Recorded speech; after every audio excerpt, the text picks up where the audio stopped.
आपण पाहत आहात सत्यदर्शन न्यूज। मनसे महायुतीमध्ये इंजिनवर लढायचं नाही अशी अट। मनसे महायुतीमध्ये सहभागी झाल्यास त्यांना त्यांच्या रेल्वे इंजिन या निवडणूक चिन्हाऐवजी महायुतीमधील एखाद्या पक्षाच्या चिन्हावर लढावं लागेल असा प्रस्ताव राज यांना देण्यात आल्याचा दावा केसरकरांनी केला आहे। म्हणजेच राज ठाकरेंच्या पक्षाचा एक किंवा दोन उमेदवार उभे राहिले तरी त्यांना भाजपाच्या कमळ शिंदे गटाच्या धनुष्यबाण किंवा अजित पवार गटाच्या घड्याळ चिन्हावर लढावं लागेल। महायुतीमधील पक्षांची चिन्ह जनतेला ठाऊक आहेत। या चिन्हासाठी आम्ही राज्यभरामध्ये प्रचार केला आहे।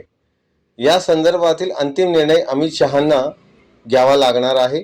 त्या संदर्भात काय ठरलं आहे याची आपल्याला कल्पना नाही। येत्या 1 ते 2 दिवसांमध्ये मनसे संदर्भातील निर्णय स्पष्ट होईल असं केसरकर म्हणाले आहेत। आणि युतीचा आग्रह होता की युतीपैकी एक चिन्ह घ्यावं, कारण ते लोकांना माहीत झालेलं असतं किंवा त्याचा आम्ही प्रचार केलेला असतो। परंतु अंतिमता निर्णय हा अमित शहाजींनी घ्यायचा आहे। त्यांच्याबरोबर काय ठरलं याच्याबद्दल मला नेमकं माहिती नाही, परंतु कुठली तरी चांगली बातमी आणि गोड बातमीच्या प्रतीक्षेमध्ये आम्ही सर्वच जण आहोत।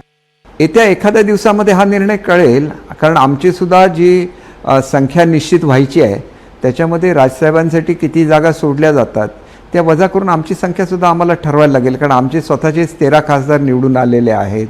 त्याच्यानंतर अजितदादांचे जरी 1 खासदार निवडून, म्हणजे त्यांच्यावर आलेल्या खासदारांची संख्या जरी 1 असली तरी आमदारांची संख्या खूप मोठी आहे। त्याच्यामुळे ज्या मतदारसंघामध्ये त्यांचे आमदार आहेत त्याचासुद्धा योग्य तो मान ठेवला जाईल महायुतीकडून, आणि त्याच्यामुळे संख्याबळ निश्चित होईल।